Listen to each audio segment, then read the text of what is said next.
A good Devach, Heilige Chevra. I hope everyone had a wonderful Shabbos. Welcome to the daily dose of Pilzno Mishnayos. Today we are going to learn together, Be'ezus Hashem, Perek Aleph Mishnah Beis.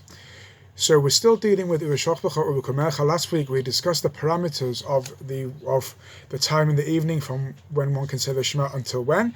And this time round, today we're going to learn about the parameters of Urukumecha in the morning when one is allowed to say the Shema from until. So let's go. The Mishnah says, when can one read the Shema in the morning? So there's two opinions here, what it means, Meshiyakir, Techeles Lavan. So Techeles is the turquoise color and Lavan is white. So one pshat is that it's talking about a pair of tzitzis when one can tell the difference in the colors of the strings between techeles and white. Another pshat is that it's talking about when dyeing wool. Sometimes when they used to dye wool techeles, that the dye wasn't tofes 100%, and there were certain areas that were not dyed at all. So this is saying that the time when one can see the difference between the dyed wool and the not so dyed wool. That's the Techeles Lavan.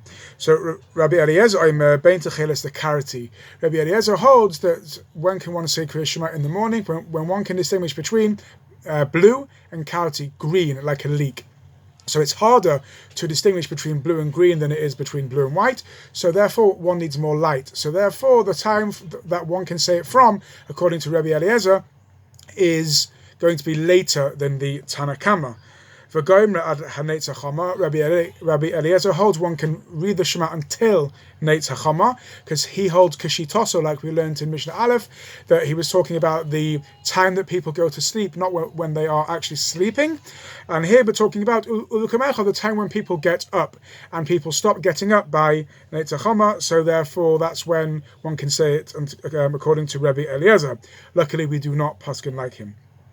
Rabbi Yoshua Omer ad Shalosh Sha'os, we pass him like Rabbi Yoshua, who says until 3 hours of the day. What do 3 hours mean?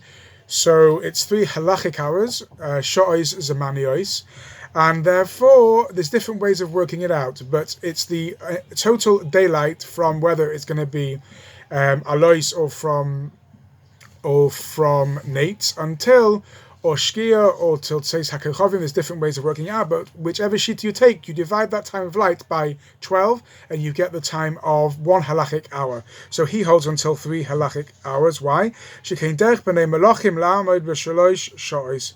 The b'nei melachim get up at after the latest 3 hours. So according to Rabbi Yoshua, we don't hold according to when the majority of people get up. It's when everybody gets up. So we hold like Rabbi Yoshua there, and it says Hakori mekan ve'elech lo hifsid, that he hasn't been mafsid the brachos. Not that he's not mafsid the time for the Shema, but it's mafsid the brachos, because these are not brachos ha-mitzvah. These are brachos of Haida'ah to HaKadosh Baruch Hu, and therefore they are not bound by the same time as the Shema was there. So a person's not mafsid. He's like he's like a person who learns Torah. He may not have been zocher to reading the Shema in its time, but he's still zocher to reading words from the Heilige Torah, which is a great thing. Thank you for learning with me. I hope you have a wonderful, tremendous, and inspiring week, and stay safe. Kol Tov.